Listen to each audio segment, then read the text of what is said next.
Hare Krishna.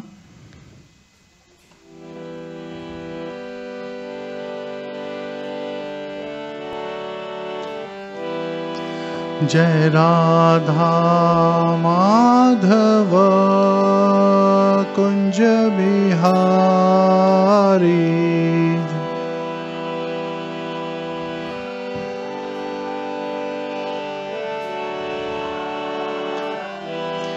Jai Radha Madhava Kunja Bihari.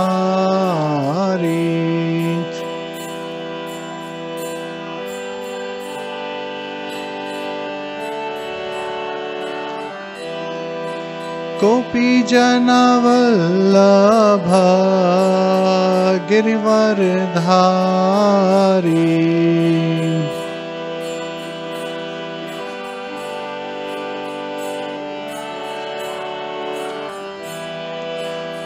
Yashodanandana Brajjana Ranjana Yashodana Yamunatira Vanachari.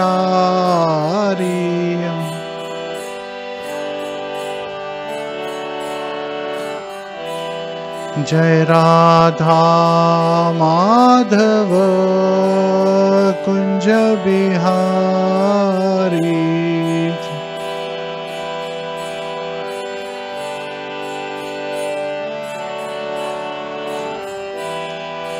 Gopi Jana Vallabha Girivardhari.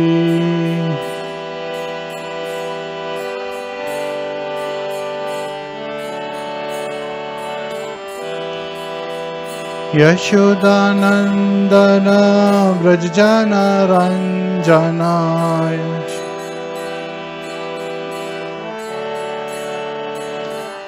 Yamunatira Vanachari.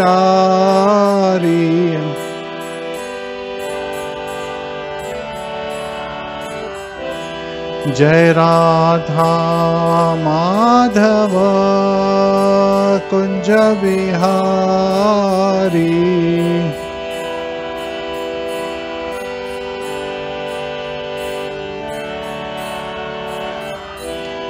Hare Krishna, Krishna Krishna, Hare Hare, Hare Rama, Rama Rama, Hare Hare.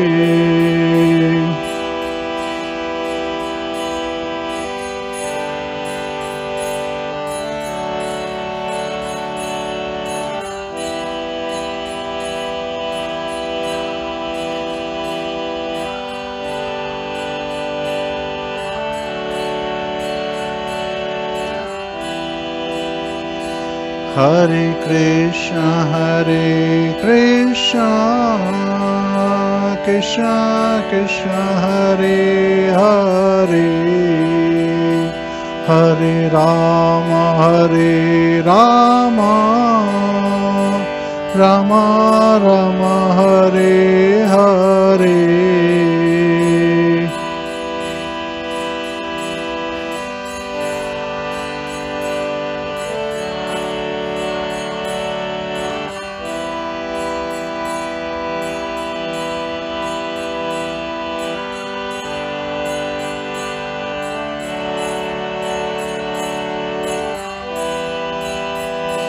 Hare Krishna, Krishna Krishna, Hare Hare, Hare Rama, Rama Rama, Hare Hare.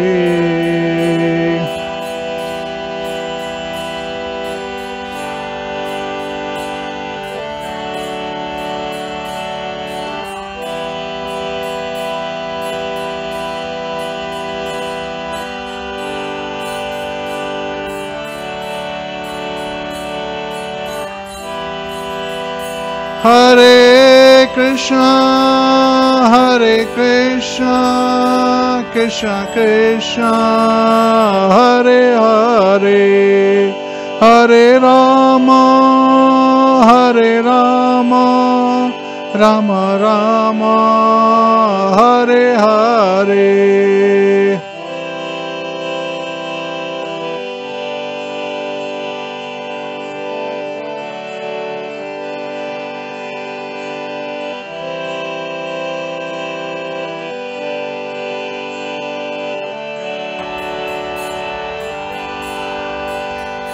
Hare Krishna, Krishna Krishna, Hare Hare, Hare Rama, Rama Rama, Hare Hare.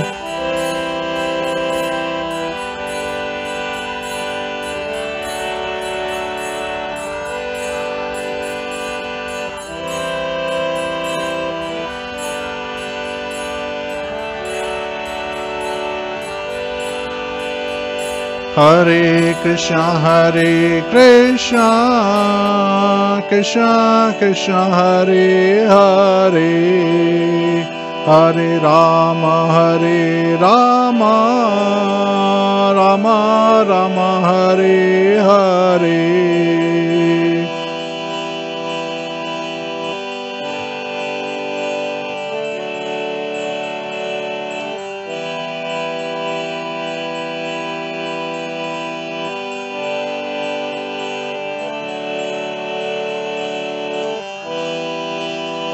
Hare Krishna,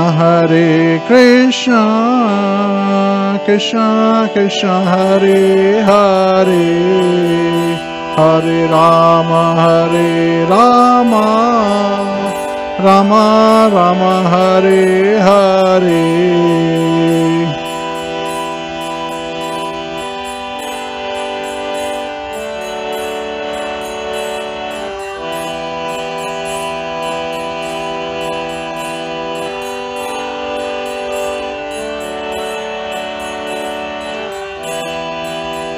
Hare Krishna, Krishna Krishna, Hare Hare, Hare Rama, Rama Rama, Hare Hare.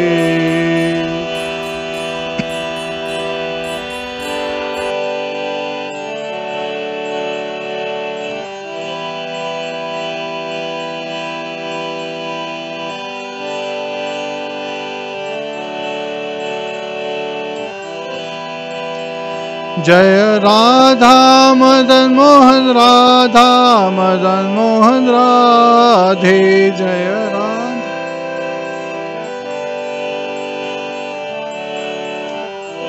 Jaya Sita Ram, Jaya Lakshmana Hanuman, Jaya Sita Ram, Jaya Lakshmana Hanuman.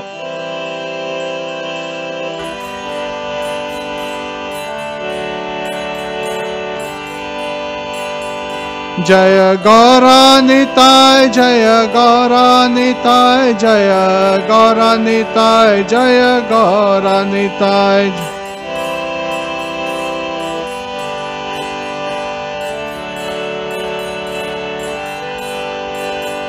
Nitai Gaur Hari Bol, Hari Bol, Hari Bol, Nitai Gaur Hari Bol.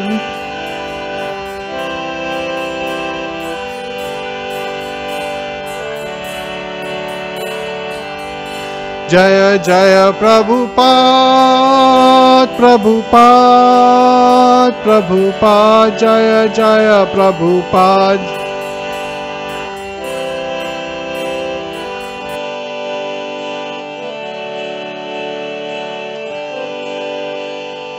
Nitai Gaur Premanande, Hari Hari Bol. Gantra Srimad Bhagavatam ki jai, Srila Prabhupada ki jai, Ananta Koti Vaishnavind ki jai, Nitai Gaur Premanande.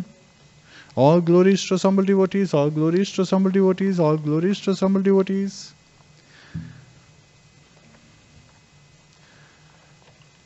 Hare Krishna.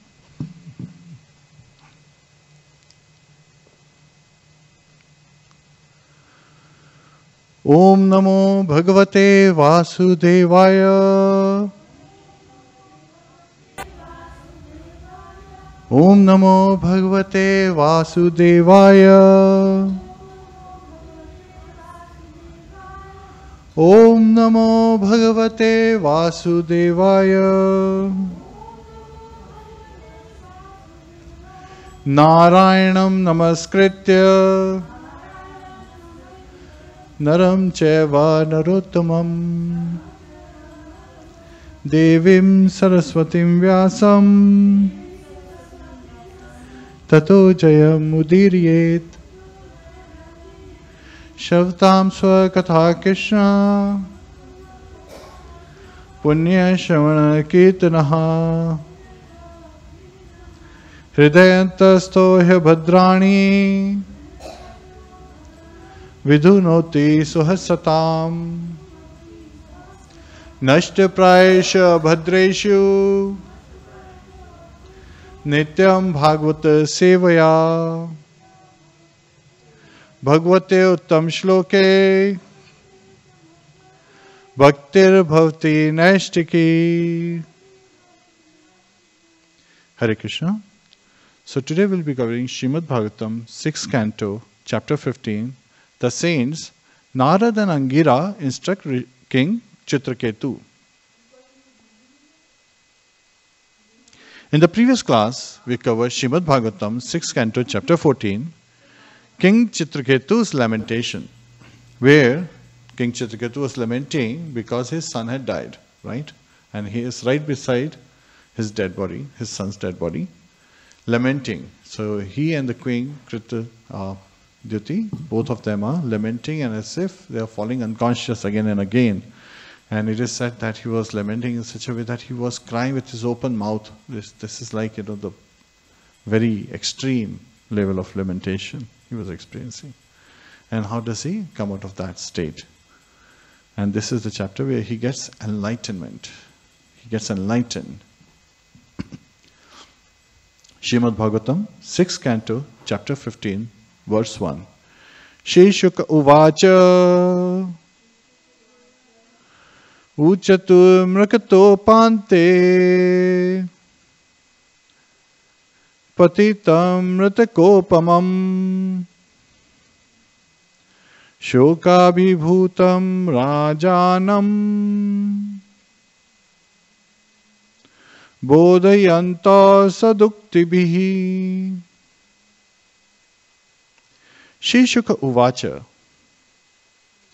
Shri Shukdev Goswami said, Uchatuhu, they spoke, Mritaka, the dead body, Upante, near, Patitam, fallen, Mritaka Upamam, exactly like another dead body.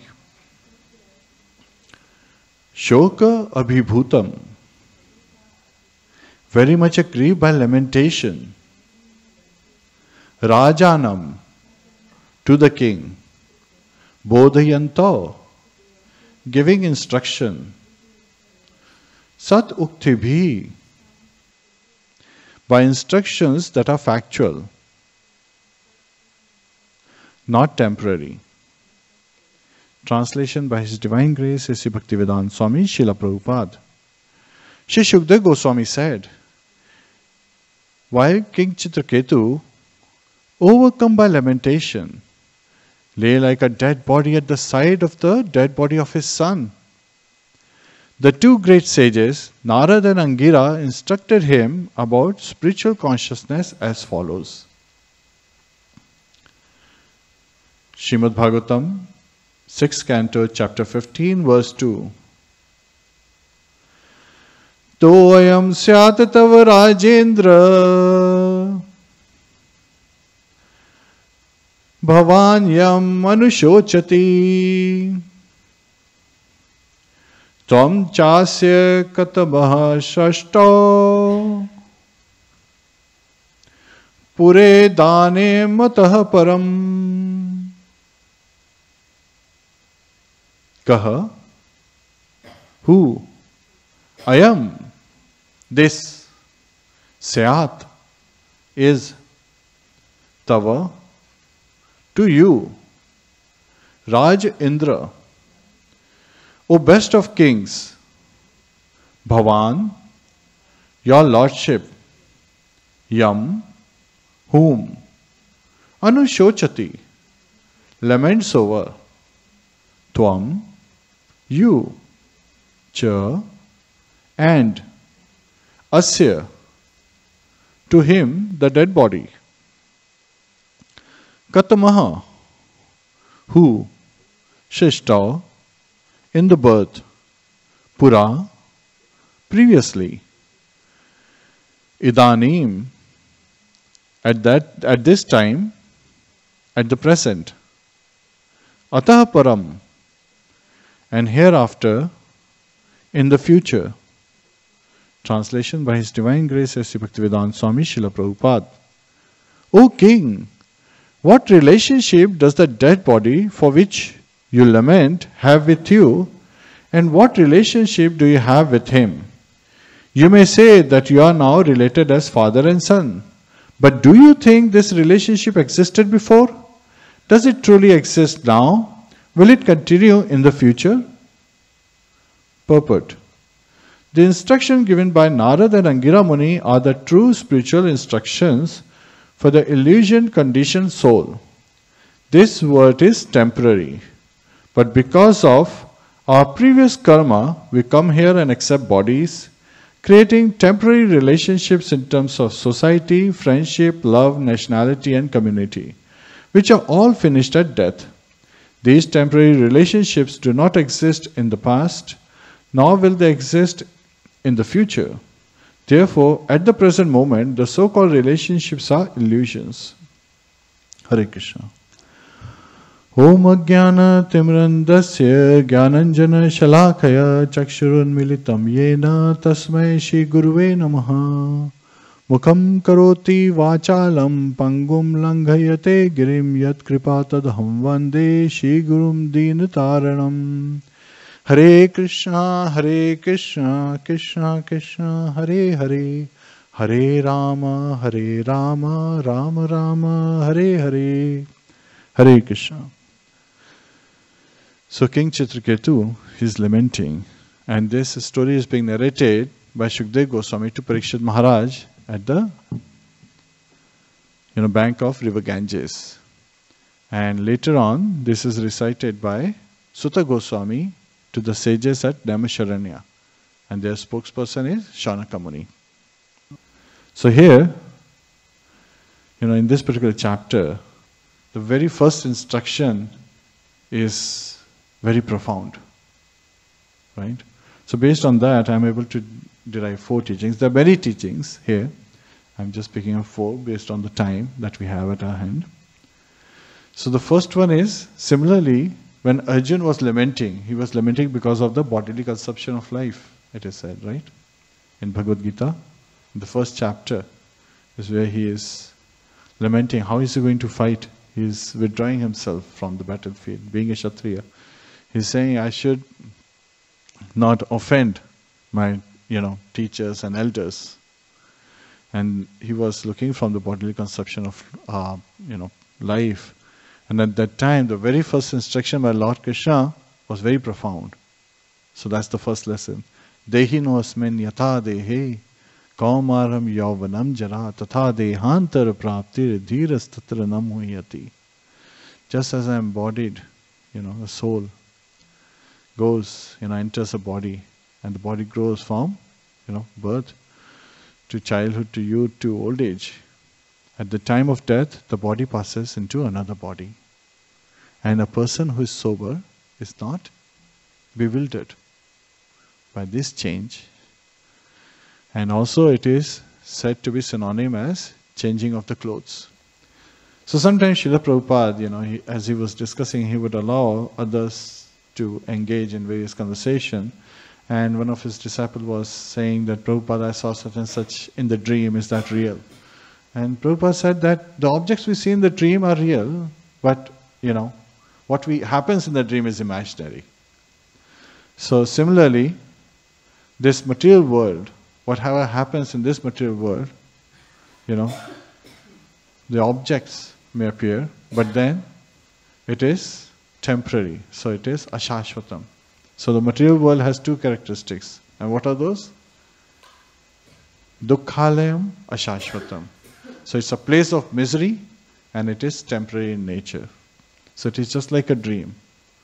And then Prabhupada actually, I'm paraphrasing, he extended that, he showed a bottle of oil. He said, this bottle, if I see it in my dream, it's real. The pillow I sleep in my dream is real. But if I put the bottle under the pillow and I think I'm doing this, now that is, just my foolishness. So how we act in our dreams and feeling that this is what is really happening is foolishness. And similarly here, King Citraketu, who's lamenting near the dead body of his son, and he's almost like a dead body, At that time, says Nārada and Aṅgirā Rishi, they appeared. And so this is where the second lesson is, that they are referred to as avadhutas. Avadhutas are carefree, right? Avadhuta means the one who does not care for the surroundings, the external factors. He's carefree. He's not careless. There's a big difference. There's a gulf of difference, actually, between a careless person and a carefree person. A carefree person is who is understood what's the surrounding and has relieved themselves of the various bindings from the surrounding. Where a careless person is, he's just ignorant. So the biggest difference is one who is in knowledge. A careful person, a carefree person is one who is in knowledge and has agreed, has understood the circumstances and is acting based on that knowledge. And a careless person is one who is not in knowledge, one who is in ignorance. And he is lamenting, means he is behaving in this manner because of his ignorance. He is not caring for his surrounding. So they may behave similarly, but there is a gulf of difference in their behavior and their mindset. So they appeared here as avadhutas. So Aṅgirā Rishi had previously visited Citraketu Maharaj, and the King Citraketu had actually understood that this is Aṅgirā Rishi, and he had served him very nicely. And because of the blessing of Aṅgirā Rishi, he was able to get a son. Right? Because when he expressed to Aṅgirā Rishi that he does not have a son, everything else is good, but that has taken away the really joy from his life. At that time, Aṅgirā Rishi performed a yajna, fire sacrifice, and offered sweet rice to Twashta. Now, who's performing this yajna? It's actually performed on behalf of Yajman, right? So Yajman is King Citraketu.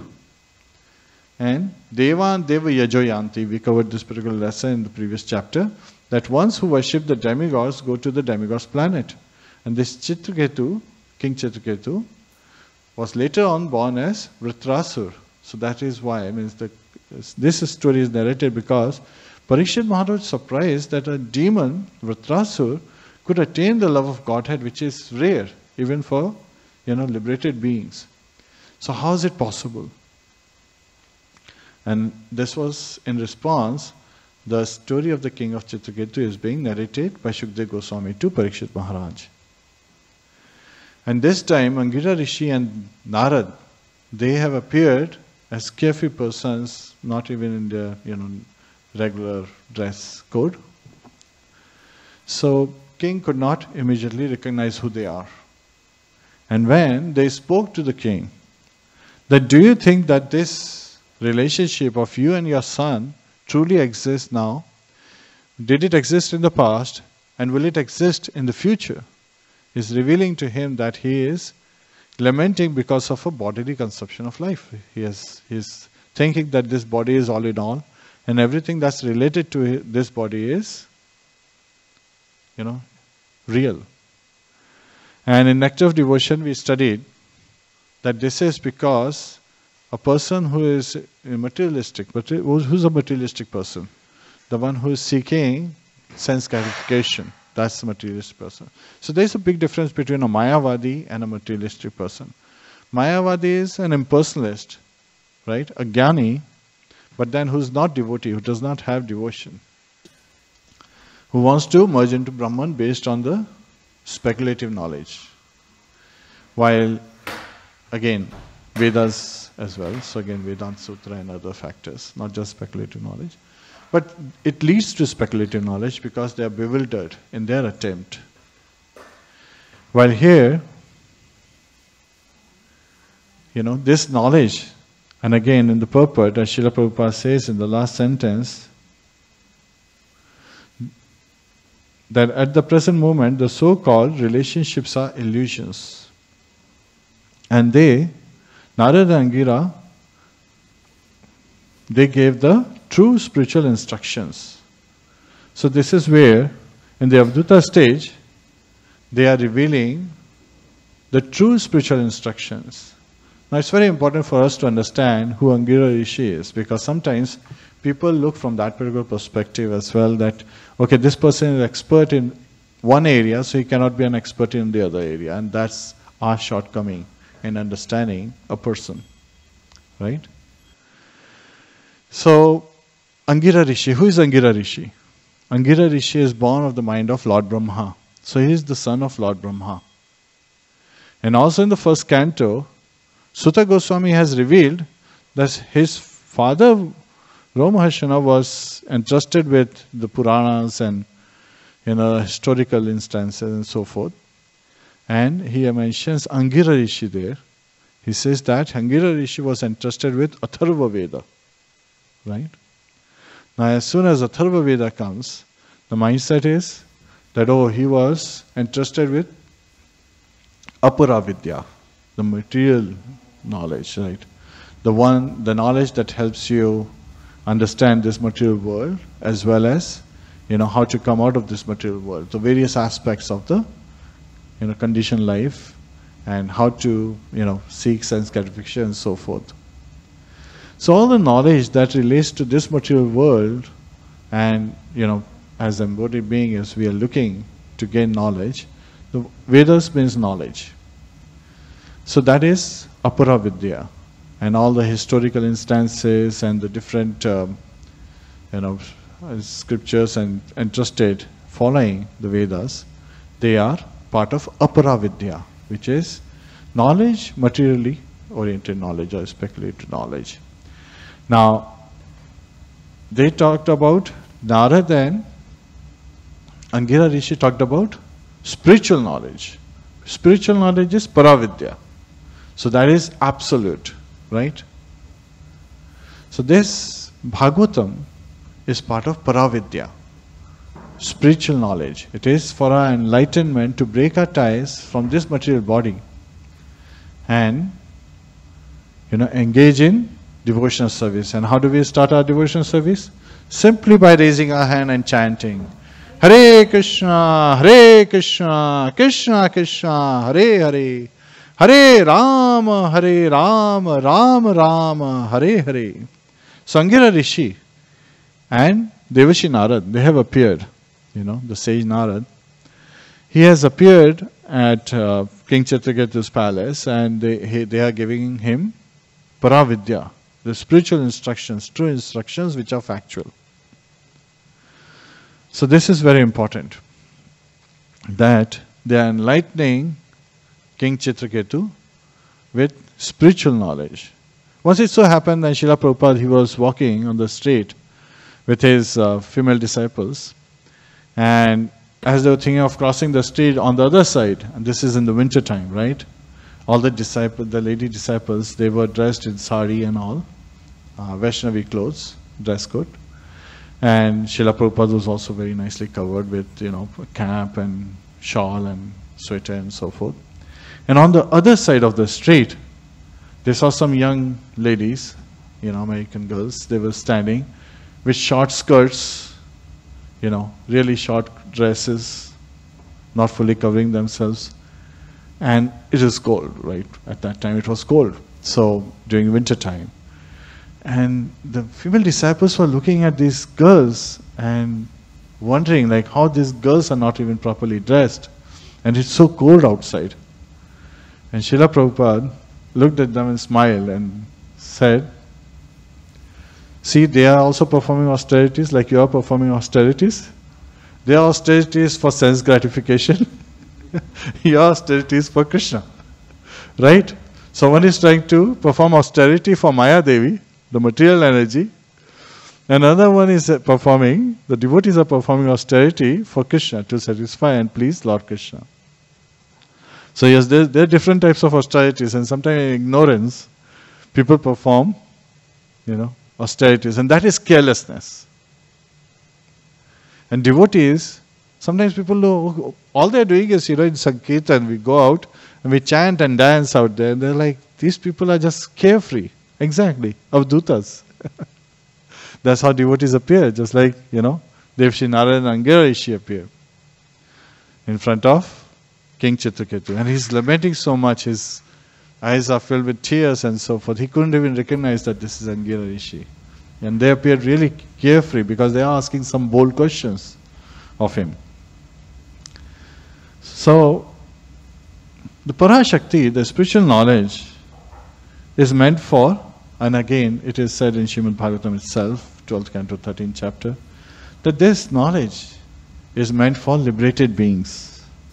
One who is liberated, so this is the third lesson from this third teaching is, the one who is liberated from the conceptions of Annamay, Pranamay, Manomay, Vijnanmay and Anandmay, and is perfectly aware of the subtle coverings is Panchashikha. So there was a sage whose name was also Panchashikha, and his name appears when Parikshit Maharaj, he hears these instructions from Devashi Nārada and Aṅgirā, and he immediately is able to recollect himself, he is able to compose himself, and he asks that who are you, two personalities? Because Vaishnavas, the Brahmanas who have gone to the level of Vaishnavas, elevated to the level of Vaishnavas, they wander, and they're great personalities that wander all around the earth. And he names, he gives some names.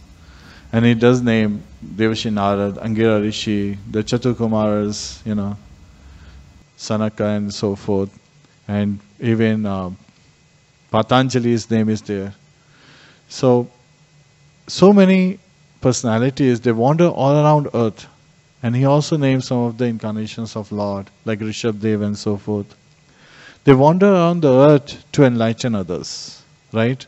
So this is a characteristic of a Vaishnava, par dukkha dukhi. Vaishnavas are, they feel distress looking at another person's distress. That's not adibhautik, right? It's not mental misery. It's, it's sadness because we see so many other people suffering. Shri Shri Gauranitai ki jai. Shri Shri Radha Madan Mohan ki jai. Shri Shri Sita Ram Lakshman Hanuman ki jai. Srila Prabhupada ki jai. Anant Kore Vaishnavind ki jai. Nitai Go Premanande. Hari Hari Bol. Hare Krishna. So here, there are 5 stages in life have been described. Annamaya is food consciousness. So, that is part of survival. How do I survive? I need food to survive, to maintain this body, to sustain this body. So sometimes the living entities, like the ones in water and so forth, they are just seeking, the animal beings, they are just seeking Annamaya, right? They are just collecting. And then Pranamaya is where they are saying, how do I protect myself? Safety. That's the next aspect. So sometimes you see living entities, they have been given some features to protect themselves, like claws and teeth and so forth. Again, in the animal kingdom, you can see so many of them. And sometimes in plants as well, they have thorns, right? So thorns they are using thorns to protect themselves. Pranamaya. And then comes Manomaya, which is speculation. I think this is this, so it must be this. I say this is this, that is, Vijnanmaya. So again, So Manomaya is filled with speculative knowledge. As we see, in physics, sometimes people are saying such and such is the observation, so this must be the case. Experimentation is based on observation, identifying the results, and then coming to conclusions. But in today's world, I think the PhD is pull him down, so pull her down. That particular mindset is really drawing things away. There was a study done by the Harvard and other universities to seek what is the characteristics of top performing students. So they decided that they will pick up some statistics and then reveal and base their study on it. So one of the things they said is okay, these PhD students who are really brilliant, we are going to, get them come to the class, and as a surprise, we will ask them to, take off their socks, and we'll see whose socks are clean, right? Because an expectation is one who is very much studious, who is keeping very much discipline in life, to become a scholar would of course be very nicely clean and dressed properly. And persons who are not so clean would be very shabbily dressed, and not so intelligent would be shabbily dressed, would not be so clean. So again, they got these students in the classroom and suddenly they asked, why don't you take off your socks? And they did the study. Now one of the things they found was that the results were just opposite to what they had expected. The worst socks belonged to the students who were the best students. And the neat and clean socks belong to the students who were not so good with studies. So they said, now this is how they draw the conclusion, right? In the conclusion of the study, they said that these PhD students, these highly qualified, scholars, are so busy in their life that they don't even have time to wash their socks. You see how this world is made of cheater and the cheated? So instead of identifying good aspects, they are just twisting the study in their favor, somehow or other, to prove that how they are right. So that's how they're coming. Well, when you're studying Para Vidya, which is Srimad Bhagavatam, then you're not involved in all these material aspects. You're really trying to, cut off your bondage in this material world and go back home, back to Godhead. But then somebody can say, wait a minute, if you are cutting off your bondage from this material world, your attachment, our affection, then that is very cruel aspect. Then how can Vaishnavas be par dukkha dukhi? Well, because Vaishnavas are seeing everyone with equal vision, right? So they see that everyone is a living entity. And a living entity by constitution is an eternal servant of the God. Jivera surupaya krishnera nitya das. So, and these living entities trying to lord over the material energy, seeking happiness, right? And after all that hard labor, they get frustrated, these living entities, and they come to the level of the fourth level, which is Vijnanmaya, where they are seeking that, okay, they understand that we are the soul, not the body. We are spiritual beings having material experience. So why have material experience? Rather better it is to have spiritual experience by engaging in devotional service, right? Why have material experience when we are spiritual beings? Let's have spiritual experience. So that's what they are trying to enlighten the living entities, and are sad to see these living entities engage in this material world suffering. And at the end, means again the fifth one is Anandamaya. Living entities, Anandamayo Abhyasat, is always seeking happiness, because that's the very nature of living entity. That's also the nature of Krishna, because Krishna and the living entities are same in quality but different in quantity. Right? Satchidanand. Sat is eternal, Chet is full of knowledge, and Anand is full of bliss. So those are the three characteristics of a living entity, and also Lord Krishna. And what's the difference? The quantity. Srila Prabhupada gave the example, just like you take a drop from the ocean, it has the same quality as the ocean water, right? It's salty. But ocean water is like Krishna, he is unlimited.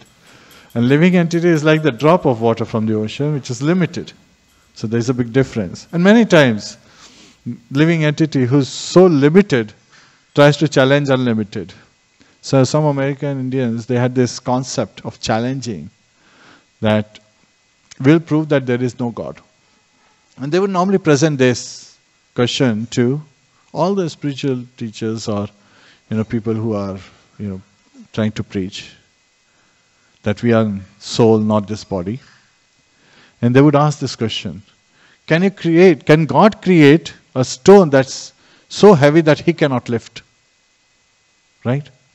If the answer is given as no, because he can lift everything, then they would say that he is not God because he cannot create something that he cannot lift. And if the answer comes out to be yes, then they would say, oh, if he cannot lift something, that means he is not God. That's their mental speculation. Well, they asked this question of Srila Prabhupada. And what's the answer? Srila Prabhupada gave, two different answers at two different times. First answer was, yes, Krishna can create a stone so heavy that he cannot lift. But then Srila Prabhupada said, but then Lord Balaram would lift it, right? So Gauranga can create a stone so heavy that he cannot lift, but Nityananda Prabhu could lift it. Another instance, the response was, yes, Krishna can create a stone so heavy that he cannot lift at that moment. But then in the next moment he will be able to lift it. Just like when we are children, we do not know how, about scriptures and study. But when somebody, teaches us, we learn how to read books, understand the various aspects of life. So similarly, in the very next moment, Krishna can expand himself and can very easily lift it. So creating stone and other aspects like that are temporary aspects. And they were challenging, but again, they were easily defeated. So it's said that different people perform austerities in different level. Just like those girls across the road were performing austerity for sense gratification, while the lady devotees, the disciples, the Vaishnavis were performing austerity for Krishna's pleasure. And that is, when you satisfy the Lord of the senses, Rishikesha, then your senses are also satisfied. And that's true Anandamaya. And when who understands and becomes aware of the subtle coverings of this material nature, these coverings in the material world is Pancha Shikha. And it's very interesting that similar instance also happened when Srila Prabhupada was traveling and he was at Bhakti Vedanta Manor in London.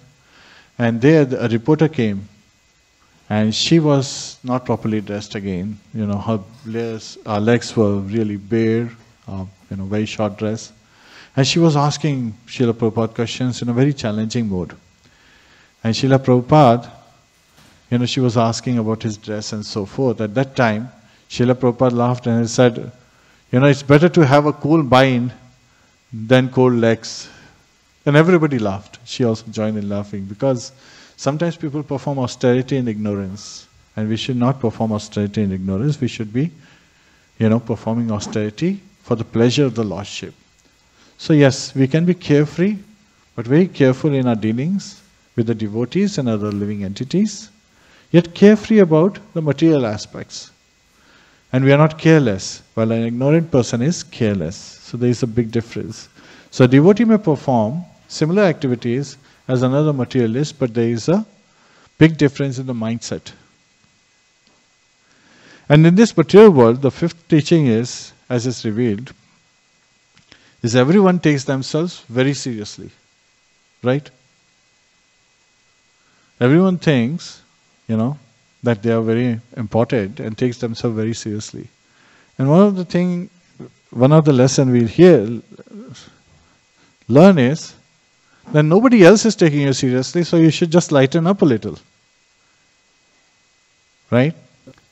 Vaishashika Prabhu, he talks about WIIFM. Everyone's radio is tuned to WIIFM. You know what WIFM is? That channel? What's in it for me? All dealings in this world is based on, if I engage in this, what's in it for me? And they forget that when you engage in devotional service, then it is for your own purification, so that you can get the ticket to the spiritual kingdom and go back home, back to Godhead. We start simply with the chanting of Hare Krishna Mahamantra. Hare Krishna, Krishna Krishna, Hare Hare, Hare Ram, Ram Ram, Hare Hare. So, sometimes devotees also have a similar channel, WIIFM. What's in it for Madan Mohan? Right? What's in it for the Supreme Personality of Godhead? And we are seeking to serve the Lordship for His pleasure. And so we experience Anandamaya. And then further, go beyond. Just not looking at Anandamaya through sense gratification, but by service. Through service, we seek pleasure. Yes, Anandamaya Abhyasat, that's one of the characteristics. And I also say that there is another channel that when we are in the material consumption of life, everyone tunes to, E2FM. Now what's E2FM? Everything exists for me. The materialists are very much looking at it that their birth in this material world is a boon to the humanity. And they are saying that everything exists for me. Srila Prabhupada very nicely explained that this earth has enough to meet the need of everyone. However, it is not enough to meet the greed of even one. Because greed is ever expanding. A greedy person is never satisfied. It's like putting oil in fire or ghee in fire, the clarified butter in fire, and hoping that the fire will die down. Does fire die down when you put ghee in clarified butter in fire? No, it doesn't. It becomes stronger and stronger. So, no matter how much is there, a greedy person can never be satisfied. While a needy person can be satisfied when his need is met. So simple medicine is to lighten up. And this chapter is on enlightening. So here, King Citraketu, when he hears the instructions of Devashi Nārada and Aṅgirā Rishi, he starts understanding it. And he says that there are great Vaishnavas who are wondering which ones of them means, who are you? You two personalities, he is asking. And at that time, Aṅgirā Rishi responds that, O king, I am the same Aṅgirā Rishi who performed the sacrifice and you are able to have this son. But since this son only had limited lifetime, he is dead now. And why are you lamenting for this son? I already told you that he will be the cause of your jubilation and lamentation. Jubilation is harsha, lamentation is shoka. And actually, when Aṅgirā Rishi had left, Citraketu had named his son Harsha Shoka, thinking that he would be the cause of his jubilation and lamentation. He did not realize that it was not the pampering that was caused lamentation, it would be the death of his son that would cause the lamentation. And now king is, at this particular point, he says to the sage that, O sage, please, give further instructions. And they say that living entities, they come together, just like, the particles of sand, they come together because of the force of wind. And then they immediately separate themselves as well. So just because of the wish, desire of the Supreme Personality of Godhead, and because of this material cycle, living entities, they come together, create bodily relationships, and then in time they are separated. So when we as parents look at our kids, we are thinking, oh, these kids are of us. We are the cause of these kids. And that is a conditioned understanding. The conditioned understanding is Prakate kriyamanani gune karmani sarvashaha ahankara vimuddhatma kartaham iti manyate. Prakate kriyamanani.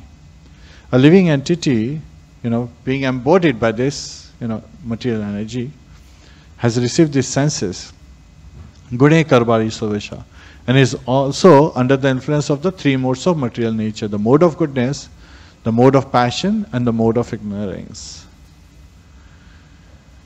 Ahankara Vimudhata, and because of the false ego, this bewildered soul thinks that the soul is doing all this, it's the conditioned being is doing all this, while everything has been performed by the material energy. So the senses are part of material energy. So whatever we perform with our senses is being performed by the material energy. The living entity has the desire which have been executed by the material senses. So here, the example is given. And there is also another example that in water, in the stream, there are different straws. If they are together, the straws may come together and then they separate in water because of the waves, because of the flow of water. So that's how the relationships are. The relationships are not factual. They are temporary in nature. But the relationship between a living entity and Krishna is eternal. It's factual. Jivera Swarupaya Krishnera Nityadas. The very nature of living entity is as an eternal servant of Krishna. So we should focus on our eternal relationship and not think that these kids are of us, rather these kids are through us. We are only the media through which material energy creates and gives body to other living entities. So they are through us.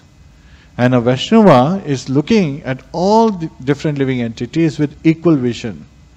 Vidya Vinaya Sampanne Brahmani Gavihastini Shuni Cheva Shopakecha Pandita Samadashina. So one who is into full knowledge, Vidya Vinaya Sampanne,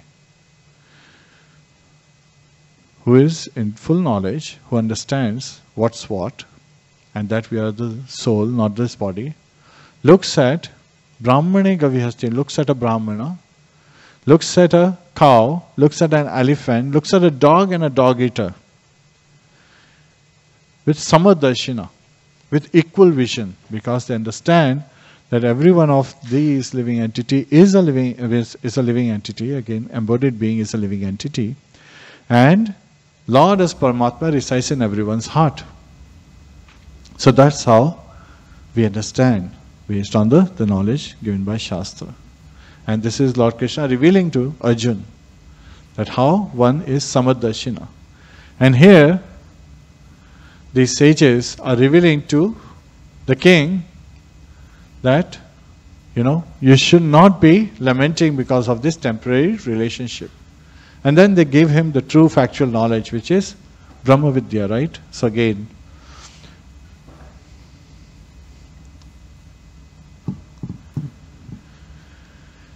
and they reveal to him that these lamentation, the miseries that are caused, there are three kinds of miseries. What are the three kinds of miseries? Miseries due to mind, which is Adhyatmika, right? The miseries caused by the other living entities, Adi Bhautika. Adi Bhautika is the miseries caused by other living entities.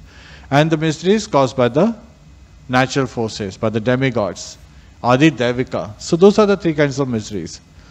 Now I have asked my friend, do you know about the three kinds of miseries? He's like, yeah, I know that. I'm like, wow, okay, tell me.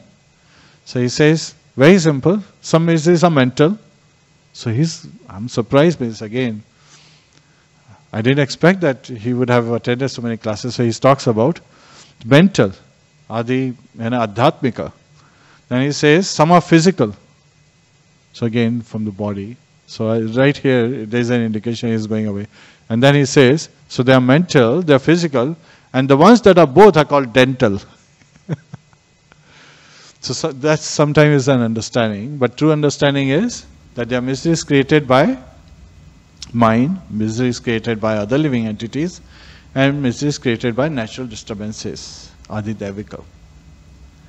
So they are enlightening King Citraketu about the three kinds of miseries, about the temporary nature of this material world, and how a living entity has an eternal relationship and should be engaged. And at that point, King Citraketu, understanding the message and the instructions, he immediately says that, oh, I am just like a village animal. I am so dull in my knowledge, so please enlighten me. And that is how you approach a spiritual master. So he is setting up an example as how to approach a spiritual master. So, by the arrangement of time, one should not lament for temporary relationships, Srila Prabhupada writes in his purports. The entire cosmic manifestation is temporary, although not unreal, it is not factual. So it is temporary. And just like small particles of sense, they come together and they separate due to the force of waves, by force of time, one meets others and also parts from others. And Lord creates, maintains and destroys. And how does he do that? They reveal to the king that just like a child creates, means he is fully in control, he is creating through a father, through a father, a son is born. Through the government, administration is done and populace is maintained, the population is maintained. And just like the destruction agents, which is like snakes and others, one is killed. So those are just the three different kind of aspects. And then the relevance of a preacher whose service is to awaken knowledge in the hearts of other living entity is explained. That, just like a foolish animal, the king is approaching and these two sages are preaching to him and enlightening him with a knowledge which is factual, which is absolute. And His Holiness Bhakti Rasamrita Swami, he explains that one can preach all day without uttering a single word. And the message is that one can preach by one's own example. And that's the meaning of Acharya. One by his own behavior, by his own acharana, by his own practices, can preach others. And it is said that when Srila Prabhupada he would visit, just by seeing him, people would feel enlightened. Hearing him, they would experience enlightenment. And being with him, they were experiencing Vaikuntha, a place where there is no misery. And his message was simple, yet profound. Just by chanting of the holy name, we can break away the ties of this material world. Just by raising our hands and chanting, Hare Krishna, Krishna Krishna, Hare Hare, Hare Rama, Rama Rama, Hare Hare, Hare Krishna. Any questions or comments? Grantra Srimad Bhagavatam ki jai, Srila Prabhupada ki jai, Anant Koti Vaishnava Vrinda ki jai, Nitai Go Premanande, Hari Hari Bol.